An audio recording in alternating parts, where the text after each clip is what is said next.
Hello.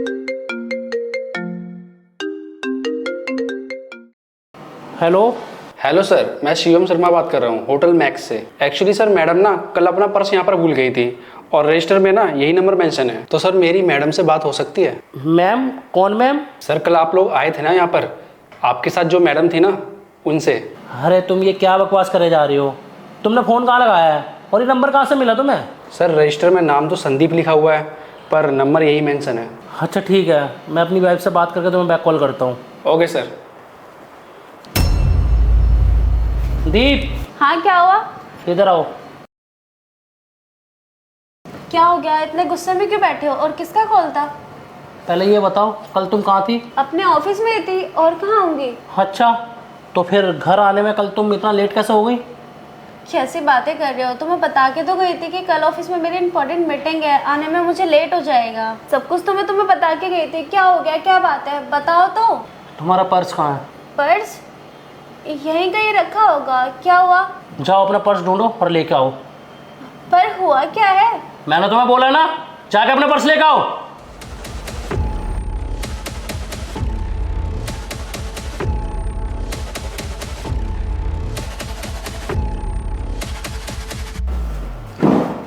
ये लो, यही purse था। कल तुम ये पर्स लेके गई थी? हाँ सरजेश, यही पर्स लेके गई थी। क्या हो गया तुम्हें? कल तुम ना ये पर्स लेके नहीं गई थी। मैंने तुम्हें ऑफिस छोड़ा है ना, मुझे ना अच्छे से याद है। तुम्हारा पर्स ना दूसरा था।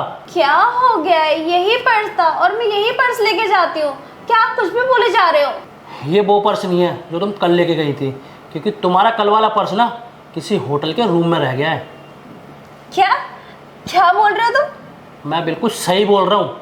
जिस होटल में तुम्हारा पर्स रह गया है ना, अभी उस होटल से ना कॉल आई थी और उसने मुझे बताया है कि तुम्हारा पर्स ना होटल के रूम में रह गया है। कल तुम वहाँ पर गुलछर्रे उड़ा के आई हो।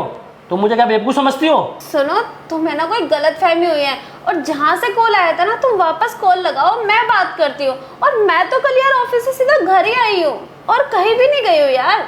बस करो दीप, ये बहाने मेरे सामने अब नहीं चलेंगे। तुम्हारा सच ना सामने आ चुका है। अब जो भी बात होगी ना मम्मी पापा के सामने ही होगी।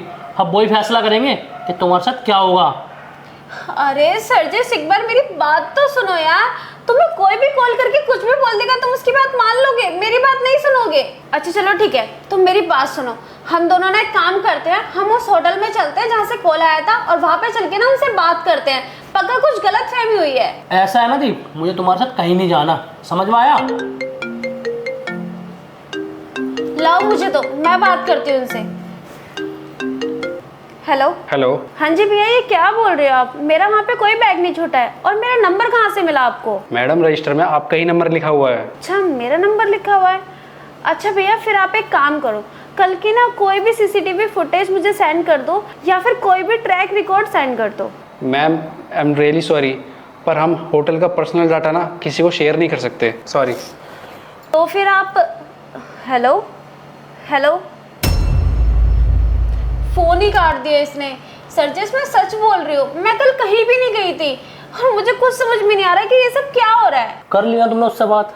हो गई ना तुम्हें तसल्ली? अरे यार, मैं तुमसे इतना प्यार करता हूँ और तुम पे इतना भरोसा करता हूँ और तुम मेरे भरोसे का इतना गलत फ़ायदा उठा रही हो। तुम्हें क्या लगता है कि मैं पागल हूँ, मुझे कोई दिखाई नहीं देता है?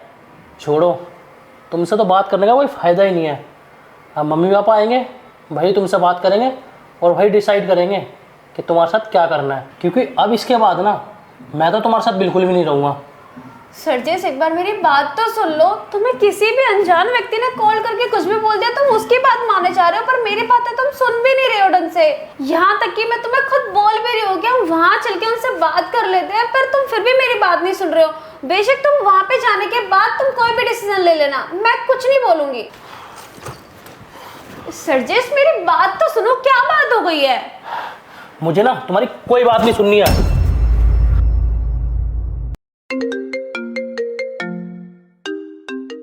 Hello sir I am really sorry, वो एक्चुअली ना नंबर का इशू हो गया था। वो सर 41 की जगह 42 हो गया था। जिन मैडम का बैग था ना उनसे मेरी बात हो चुकी है, वो अपना बैग लेके जा चुकी हैं। वंस अगेन सॉरी सर, मैंने आपको परेशान किया। Hello hello hello.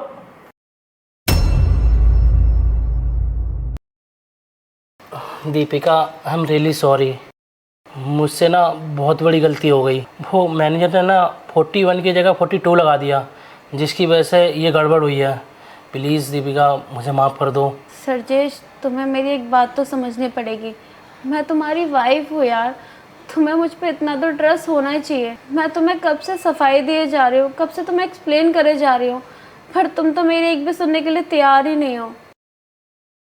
तुमने किसी थर्ड पर्सन की बातों पे यकीन कर लिया। मैं तो तुम्हारी अपनी हूँ सरजेश, तुम्हें मेरी बातों पे भरोसा होना चाहिए। इतना ही नहीं, तुमने तो इन सब में मम्मी पापा को भी इन्वॉल्व कर लिया। दीपिका, हमें पता है ना कि मैं तुमसे कितना प्यार करता हूँ। जब मैंने ये सब कुछ सुना तो मैं इनसिक्योर हो गया था और डर गया था कि कहीं मैं तुम्हें खो ना दूँ। प्लीज़ तुम मुझे माफ़ कर दो। मैं आगे से ना तुम्हें कभी शिकायत का मौका नहीं दूंगा और ना ही किसी तीसरे की बात पर विश्वास करूँगा। मुझे अच्छे से पता है कि तुम मुझसे बहुत प्यार करते हो, पर सरजेश, प्यार के साथ साथ ट्रस्ट भी तो ज़रूरी है ना। अगर ट्रस्ट ही नहीं होगा तो रिश्ता कैसे चलेगा। और अगर तुम्हें पता है, मैं तुम्हारी जगह होती है ना, मैं तुम्हारी बात पे ज़्यादा यकीन करती। और अगर तुम्हारे साथ ऐसा कुछ हो भी जाता ना, तो मैं पहले ना सारी डिटेल्स पता करती, उसके बाद ही मैं किसी डिसीजन पे जाती। आई नो दीपिका, मुझे उस मैनेजर की बात ना सुन के तुम्हारी बात सुननी चाहिए थी और तुम पे भरोसा करना चाहिए था। प्लीज़ अब मुझे माफ़ कर दो। कोई बात नहीं, पर प्लीज़ आगे से ऐसा कुछ मत करना और छोड़ो, ये सारी चीज़ें भूल जाते हैं।